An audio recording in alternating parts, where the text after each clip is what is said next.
પ્રભુની કૃપા છે, આ શ્રી વલ્લભની કૃપા છે. બસ આવશ્યકતા છે પ્રિયજનો, કઈક ને કઈક મનોરથ રાખવા. નહીં તો પછી આપણે તો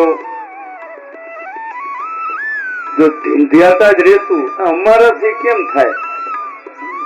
ઘણી વખત અમે વૈષ્ણવને કહીએ કે વૈષ્ણવ, તમે કેટલા સમયથી બ્રહ્મ સંબંધ લીધું છે, તમે ઠાકોરજીની સેવા તો પધરાવો.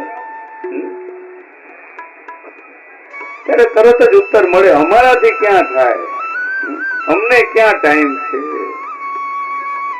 શ્રી મહાપ્રભુજીના એ શબ્દોનું સ્મરણ કરીએ. જ્યારે સુરદાસજી શ્રી આચાર્યજીની સન્મુખ થયા અને સુરદાસજી ને કઈક ગાવાનું કહ્યું, કશું સુનાવ. ત્યારે સુરદાસજી શું કહ્યું કે મોસમ કોન કુટિલ ખલ કામી. હે પ્રભુ, મારા જેવો કુટિલ ખલ કામી કોઈ બીજો છે જ નહીં. જીન જન્મ દિયો તિન હી બિસાર્યો એસો નમક હરામી. અને જ્યારે આવા શબ્દો સુરદાસજીના શ્રવણ કર્યા, શ્રી આચાર્યજીથી રહેવાયું નહીં. શ્રી મહાપ્રભુજી શું કહ્યું? અરે સુર, સુર હોય કાહે ધીંધ્યાત હો, કછું ભગવત લીલા ગાઓ. અને જ્યાં શ્રી મહાપ્રભુજીની કૃપા થઈ, ઇતિહાસ પ્રમાણ છે, શ્રી મહાપ્રભુજીની કૃપાના ફળ સ્વરૂપે સુરદાસજીએ એ નંદ મહોત્સવનું વર્ણન કર્યું. બ્રજમયો મહવિકે પૂત જબ યહ બાત સુની. કહેવાનો તાત્પર્ય એ જ છે વાલા વૈષ્ણવો, તમે જેટલા પણ વૈષ્ણવ બેઠા છો એ બધા કોઈ સાધારણ જીવ નથી. તમારી અંદર પણ 252-84 ભગવતીઓ વિદ્યમાન છે. તમારે પણ ક્યાંય ધીંધિયાવાની આવશ્યકતા નથી. તમે બસ આગળ એક ડગ ભરો. આજે પણ અમે એટલા વર્ષોથી બ્રહ્મ સંબંધ લીધું હોય અને પછી પણ એવા જીવોને જોઈએ કે એ સેવાના સુખથી વંચિત છે, ત્યારે ખૂબ આશ્ચર્ય થતું હોય છે. ત્યારે મનમાં એ જ વિચાર આવે, કેમ હજી આ જીવને ઠાકુરજી પધરાવવાનો વિચાર નથી આવ્યો? વારંવાર એ જ ભાવ પ્રગટ થતો હશે, કેમ આ જીવ હજી એ સેવાના સુખથી વંચિત છે? કરવાનું શું છે? કેવલ એક નાનકડી કટોરીમાં મિશ્રી ધરાવવાની છે. શું કરવાનું છે? પ્રભુ કઈ વધારે માંગે છે ખરા? મિશ્રી, બસ એક નાનકડી વાટકીની અંદર એ મિશ્રીની કણિકા ઠાકોરજીને ધરાવો અને ભાવ કેવો કે રાય જીતની સેવા કો ફલ માનત મેરુ સમાન. બસ તમે રાય જીતની સેવા તો કરો, તમે થોડાક આગળ તો વધો. ક્યાં સુધી એમને રહેશો? ક્યાં સુધી કોરા ને કોરા રહેશો? આવશ્યકતા છે વાલા વિષ્ણુ, શ્રી મહાપ્રભુજીના એ સિદ્ધાંતોને સમજવાની. 16 ગ્રંથોની અંદર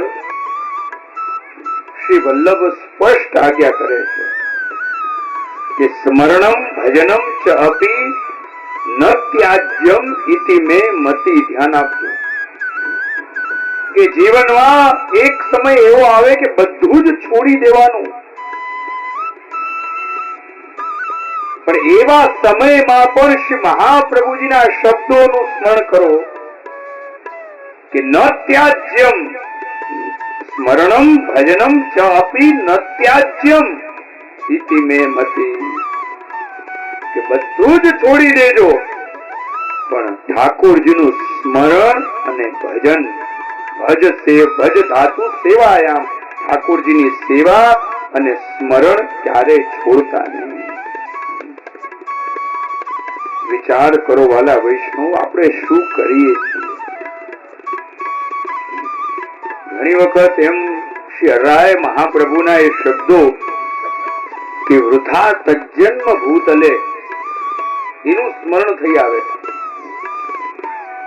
કેવું જીવન આપણે આપણું બનાવી દીધું એક લૌકિક, એક સાંસારિક, એક લૌકિક આસક્ત, સંસારમાં પડેલો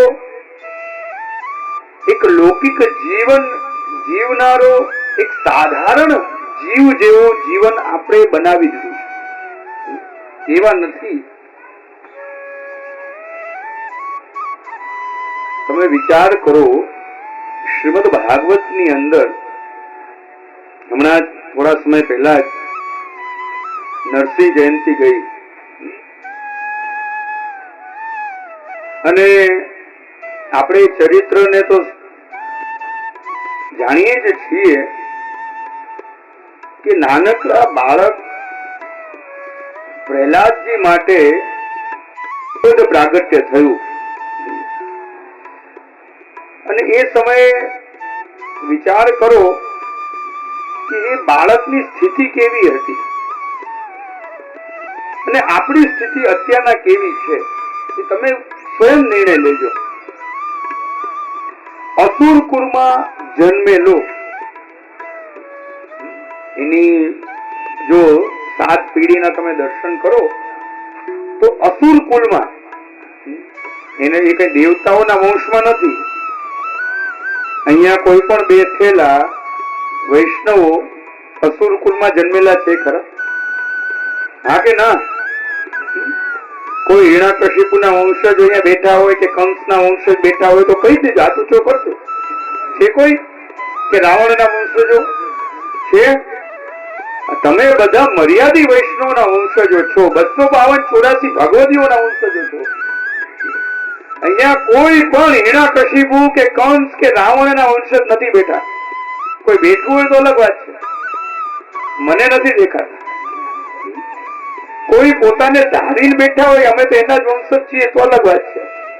પણ તમે વિચાર કરો, આ હિરણ્યકશિપુનો પુત્ર અને નાનકડું બાળક અસુર કુલમાં જન્મેલું, આસુરી જીવોની વચ્ચે મોટું થયેલું, અને એના ગુણોનું વર્ણન કોણ કરી રહ્યું છે? નારદજી કરે છે. એ નાનકડું પ્રહલાદ, અને પ્રહલાદજીમાં ગુણો કેવા છે કે સદા પ્રસન્ન રહે છે અને પ્રસન્નતાનું વરદાન આપનારા છે.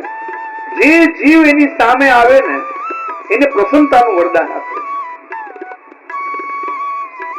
કોઈના દોષ જોતા નથી. અને સૌથી મોટો ગુણ કે ક્યારે પણ ભગવત નામ એના મુખમાંથી છૂટતું નથી. ધ્યાન આપજો. હવે એનો પિતા હિરણ્યકશિપુ અસુર, એને શું પ્રયત્ન કર્યો કે એન કેન પ્રકારેણ આ બાળકના મુખમાંથી ભગવત નામ છૂટી જાય. પ્રયત્ન એ જ હતો ને કે એન કેન પ્રકારેણ. પછી એના માટે કેટલા ઉપચાર કર્યા. એને વિશેલા સર્પ વચ્ચે મૂકવામાં આવ્યો, એને પહાડ ઉપરથી ફેંકવામાં આવ્યો, કેટલા ઉપચાર કર્યા. જય શ્રી કૃષ્ણ, જય શ્રી કૃષ્ણ.